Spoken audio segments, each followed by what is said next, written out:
You wake up at 6:47 a.m. It is exactly 7 minutes before your alarm is set to go off. Your body knows the routine better than your mind does. It has been doing this exact sequence for 4,847 days. That is almost 13 years of the same morning ritual, the same commute, the same coffee, the same fluorescent lights. You lie there for a moment, staring at the ceiling. The paint is slightly peeling in the corner, a repair you have been meaning to get to for 6 months, but never have the energy for on weekends.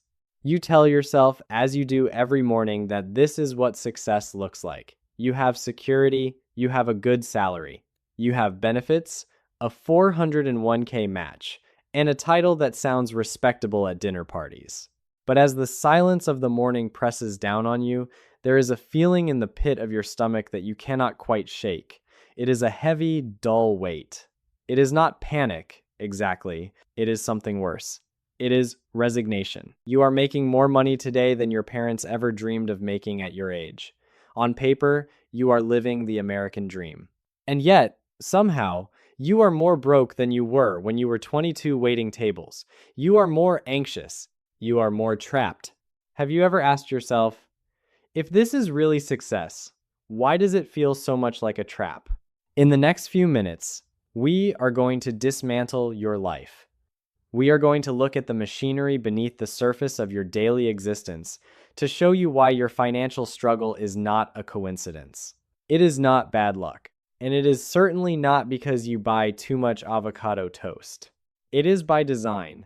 This is the salary trap. To understand how this trap works, we need to stop looking at economics and start looking at psychology. We need to introduce you to Sarah. Sarah is 34 years old. She works as a senior project manager at a mid-sized tech firm. She makes $85,000 a year. Statistically speaking, Sarah is doing well. She is firmly in the top 20% of earners for her age bracket in the United States. If you asked her friends, they would say Sarah is killing it. She drives a nice SUV, lives in a trendy apartment complex with a gym she rarely uses, and goes to Tulum for vacation once a year. She should feel rich. She should feel free. But she does not. She feels like she is drowning in slow motion. Sarah gets paid every 2 weeks. When the notification hits her phone, the number is $3,269. That is her gross pay. But the number that actually hits her bank account is $2,458. Now, here is where the trap begins. It starts with the illusion of prosperity through fragmentation. The system does not present Sarah with a choice. It does not hand her a stack of cash and say, here is your labor's value. Decide what to do with it. Instead, it creates a sophisticated filtration system. Before Sarah even wakes up on payday, the system has already fragmented her money across dozens of invisible channels. Federal tax, state tax, Social Security, Medicare, health insurance premiums. These are deducted automatically. This is a brilliant piece of behavioral engineering known as pain reduction. If you had to physically count out cash and hand it over to the government or your insurance provider every 2 weeks, you would feel the loss viscerally. You would be angry. You would ask questions. By automating the deduction, the system blinds you to the cost. You simply accept the net pay as your reality. But the fragmentation continues after the money hits her account. Rent takes $1,600 immediately. That is nearly 65% of her bi-weekly check gone in a single transaction. But she justifies it. It is a safe neighborhood. It has in-unit laundry. It is market rate. Then comes the car payment. $550. Car insurance. $120. Student loan repayment. $350. The phone bill, the high-speed internet required for her hybrid work schedule, the 5 different streaming services she subscribes to but only watches on Sundays. By the time Sarah actually sits down to look at her banking app, typically around 5 p.m. on payday, she has already spent $2,410 of her $2,458 paycheck. She has $48 left. $48 to last her for 2 weeks. But here's the psychological genius of the trap. Sarah does not experience this as poverty. If she were broke because she had no job, she would panic. She would change her behavior. But she is not broke. She has a brand new car in the driveway. She has a quartz countertop in her kitchen. She is wearing branded workout gear. The system gives you just enough material comfort to sedate you. It provides just enough luxury to stop you from asking why you are not building wealth. You look around at your possessions and think, I must be doing okay. But you are not building a future. You are merely financing a lifestyle. You are treading water in a pool of debt, but because the water is warm, you do not notice you are drowning. Now, let us go deeper. Let us talk about the mechanism that actually keeps you stuck, the engine of the salary trap. It is something economists call lifestyle inflation, but we should call it what it really is, the system's second weapon. The entire modern economy is designed to keep you dependent on that paycheck. It relies on a simple, devastating equation. As your income rises, your obligations must rise to match it. Think back to when you graduated. You were told to get a good education. Maybe you went into debt for it. That was the first shackle. You hunted for a job to pay back that investment. You found one. Maybe it started at $50,000. You felt rich compared to your college days. You moved out of your shared house and got a one-bedroom apartment. Then you got a promotion. Suddenly, you were making $70,000. In a logical world, you would have kept living like you made $50,000 and saved the $20,000 difference. In 10 years, you would be free. But humans are not logical. We are psychological. The moment you got that raise, your brain reset its baseline. You looked at your Honda Civic and it suddenly looked old. It did not match your new title. You looked at your apartment and noticed the carpet was worn. You started going to nice dinners, because that is what people at your level do. Your rent went from $1,000 to $1,800. Your car payment went from $0 to $400. You started buying quality clothes. You justified every single purchase. I work hard, you told yourself. I deserve this. It is an investment in my image. Each increase in salary feels like freedom when you sign the offer letter. But each increase actually tightens the noose. Why? Because you are no longer free to leave that job. When you made $50,000 and spent $45,000, you were fragile. But now, you make $150,000 and you spend $148,000. You are driving a luxury car, living in a beautiful home, sending your kids to private activities, and eating organic food. But you are arguably in a more precarious position than when you were poor. You have built a massive, heavy financial infrastructure that requires a constant, high-pressure injection of cash just to stay standing. This is what creates the golden handcuffs. Let us talk about David.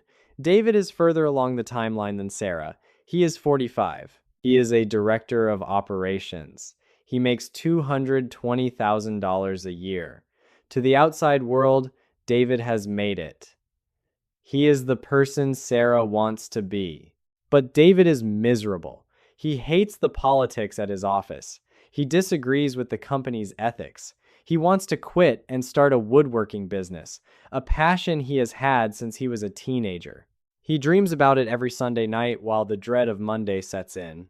But David cannot quit. Every time he thinks about walking into his boss's office and resigning, his stomach drops. Physically, he feels sick. Why? Because David has committed his future labor to the system. He has a $4,500 mortgage. He has 2 leased German cars in the driveway, totaling $1,400 a month. He has kids in a private school that costs $30,000 a year. He has a landscaping crew, a pool service, and a country club membership that he keeps solely for networking. One day, David's company offers him a promotion, a $30,000 raise. He feels relieved. He feels grateful. He feels like he has won. He thinks, finally, this is the breathing room I need. 2 weeks later, life adjusts. His property taxes go up. His roof needs repairing. His oldest child needs braces. He decides to upgrade the family vacation because we can afford it now. And just like that, the $30,000 is gone, absorbed into the machine. His financial stress did not decrease with the raise.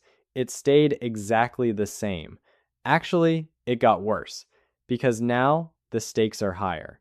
If David loses his job at $220,000, he cannot simply go get another job quickly. High-paying jobs are scarce. He is terrified. He becomes risk-averse. He stops speaking up in meetings. He becomes a yes man. He works late not because he is passionate, but because he is afraid. This is the system's most insidious trick. It convinces you that you are building wealth with your salary increases. You are not. You are just increasing your obligations faster than your income grows. It is why the person making $30,000 a year and the person making $300,000 a year often report similar levels of financial anxiety. The numbers change, but the ratio of income to obligation remains 1-to-1. The system is engineered so that your required expenses always catch up to your income. It utilizes the Diderot effect, the tendency for one new possession to create a spiral of consumption that leads to you acquiring more new things. You buy a new couch, and suddenly the rug looks cheap.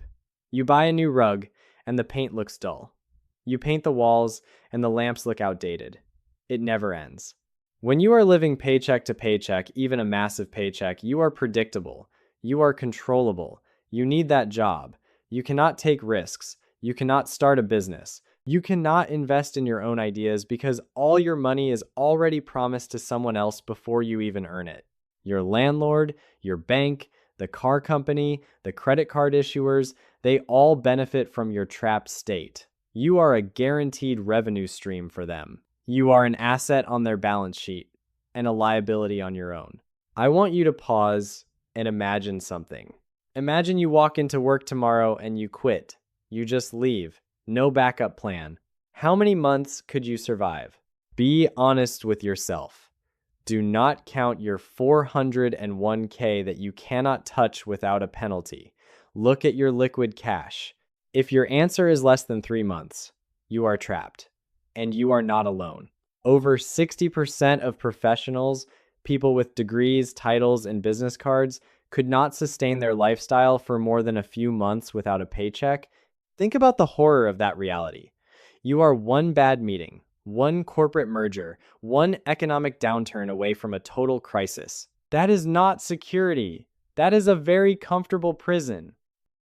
The salary trap convinces you this is normal. It creates a culture where busyness is a status symbol and exhaustion is a badge of honor. We compete to see who is more tired. We wear our lack of sleep like a medal. I worked 60 hours this week, we say, expecting applause. But this is not inevitable. It is not a law of physics like gravity. It is a choice. It is a script that has been handed to you, and you have been reading it line by line without questioning the plot. The moment you realize your salary is not keeping you rich, but rather keeping you busy enough to not become rich, everything changes.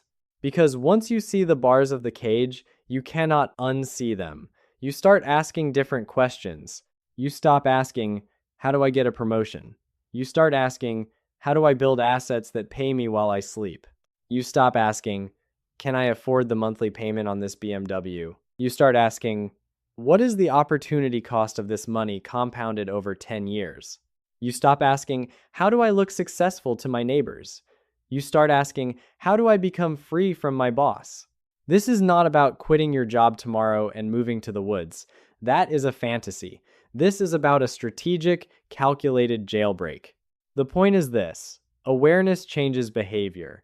Once you understand the trap is a system, not a law, you can start to dismantle it. So, how do you escape? First, you must brutally redefine the word wealth. Society tells you wealth is what you spend. It is the clothes, the car, the house. The truth is, wealth is what you do not spend. A $200,000 salary is income. Income is temporary. It stops when you stop working. $50,000 in savings and investments is wealth. Wealth is permanent. It works whether you get out of bed or not. You have to stop worshiping income and start worshiping net worth. Second, you must attack the gap. The gap is the space between your income and your expenses. The system is designed to close this gap. Your job is to pry it open with a crowbar. This means doing the unthinkable. You get a raise, and you do not change your lifestyle. not by 1 inch. You keep living in the same apartment. You drive the same car. You eat the same food. This feels backward. It feels like you are denying yourself the fruits of your labor, but you are actually buying something far more expensive than a Lexus. You are buying your freedom. If you make $100,000 and spend $95,000, you are a slave. If you make $100,000 and spend $50,000, you are free. That $50,000 gap is your weapon. Third, you redirect that gap into assets. You stop buying liabilities, things that take money out of your pocket, like cars, boats, and excessive clothes. You start buying assets, things that put money into your pocket, like index funds, real estate, businesses, and skills. You turn your labor, which is active income, into capital, which is passive income. And finally, you build your walkaway number. This is the most powerful psychological shift you can make. The moment you have 6 months to a year of expenses sitting in a liquid account, something shifts in your brain chemistry. You are no longer desperate. When you walk into a meeting, you do not have the scent of fear. You can negotiate better because you are willing to walk away. You can take risks on high-growth projects because failure will not starve you. You can speak the truth. The goal is not just to earn more money. The goal is to build optionality. The goal is to reach a point where you show up to work because you want to, not because you have to.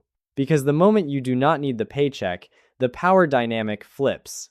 You own your time. And time, not money, is the only finite resource you have. The salary trap is real. It is sophisticated. It is waiting for you every time you get a promotion. It is whispering in your ear every time you see a targeted ad. But it is not inescapable. The people who break free are not smarter than you.